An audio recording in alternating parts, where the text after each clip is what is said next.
gals and guys, it's Steph with Tiny's Garden. Welcome back to my channel, especially if you're new here. I'm grateful to have you here. And we are going to talk about an urgent matter today. Floret's seed sale is starting September 7th. Sprint to your calendars now, write it down. That's right, it's just around the corner on Wednesday, September 7th at 9 a.m. Pacific Daylight Time, which for people in the Chicago suburbs where I am, Central Daylight Time, that is 9 a.m.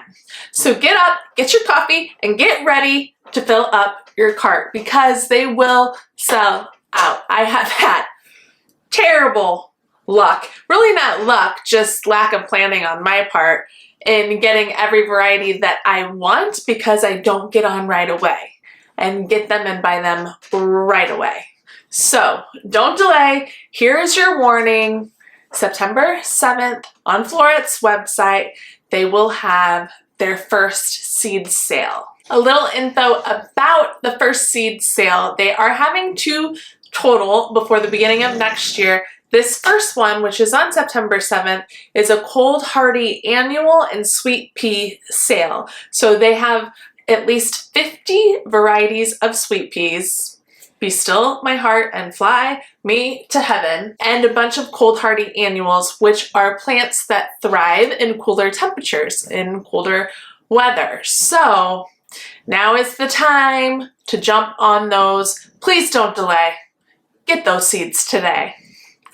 Should be a spokesman. The second sale they are having is on November 1st. I don't know what time yet, but that is their heat lovers sale. So that's everything that loves the warmer temperatures, growing in those types of temperatures, such as celosia, sunflowers, cosmos, things like that. So two different sales this year, which is kind of nice because you can space out a little better and don't have to spend so much at once. But I wanted to come on here and share what varieties I am purchasing for the first sale of the season from Floret because I'm bound and determined to get all 26 varieties that I have on my list.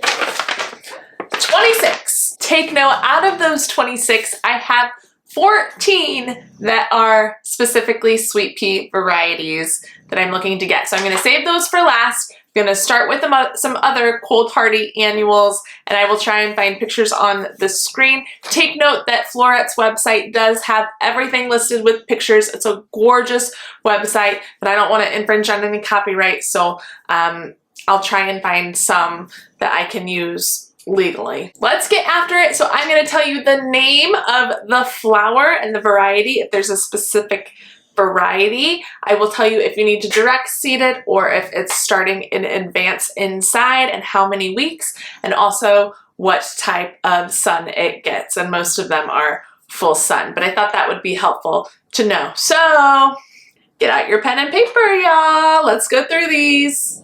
Okay, starting with the first one, I have a new one that I've never grown before. It's called Bee's Friend, and it is a foliage or filler type of plant. Looks beautiful. It is direct seeded, so you will not need to start it indoors, which is nice. You get to skip that step, and it is a sun lover, so it should be planted in the sun. Then we have another filler, Apple of Peru, also one I haven't grown before, so be sure to comment below if you've grown either Bee's Friend or Apple of Peru because I'm really interested in your experience with it.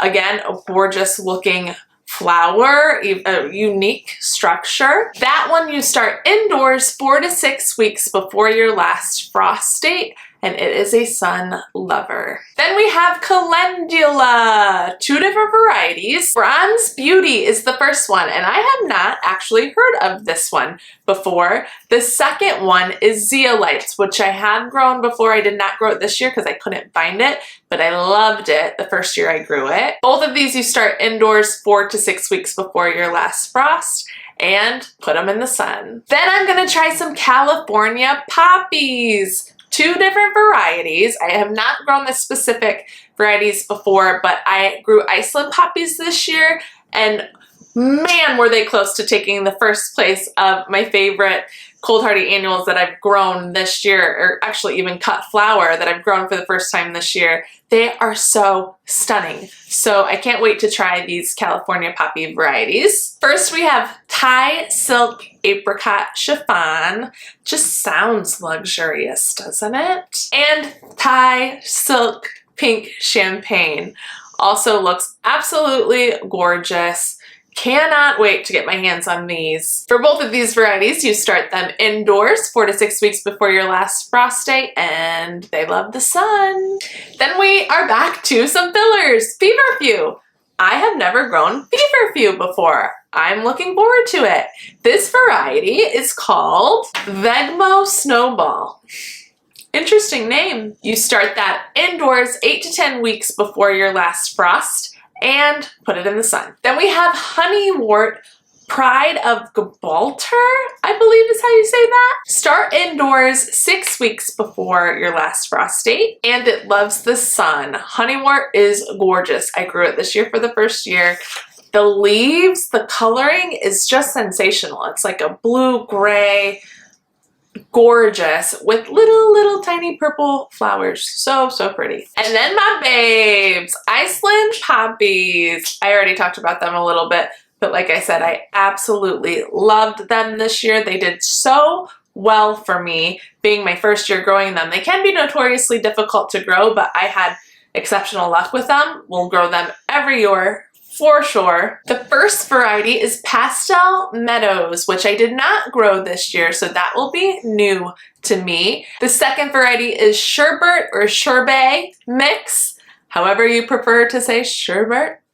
And check out those colors. Absolutely stunning. Cannot wait to grow these. Both of these you start indoors 8 to 12 weeks before the last frost. Yes, that's up to 3 months before your last frost. And put them in the sun. Next is a really unique looking one. We have Larkspur Smoky Eyes. Check out this unique color. Kind of mysterious smoky eyes larkspur, but I'm here for it. Start indoors 6 to 8 weeks before your last frost and sun. Then we have snapdragons. Gosh, I love snapdragons. A new one for me, Sherbet or Sherbet Toned Chantilly Mix. It's kind of hard to say. Sherbet Toned Chantilly Mix. Yes, Sherbet Toned Chantilly Mix. I saw them and I'm smitten. I will grow a lot of other snapdragons from Johnny's Seeds because I love their snapdragons, especially certain ones, but I had to get my hands on some of these because how can you not love that mix? Start these indoors 8 to 10 weeks before your last frost date. Put them in the sun. Okay, are you ready? Sweet peas, here we come. All of these you start indoors 10 to 12 weeks before your last frost date, and you will put them in the sun. The first one is Balmoral, and how moody is this one?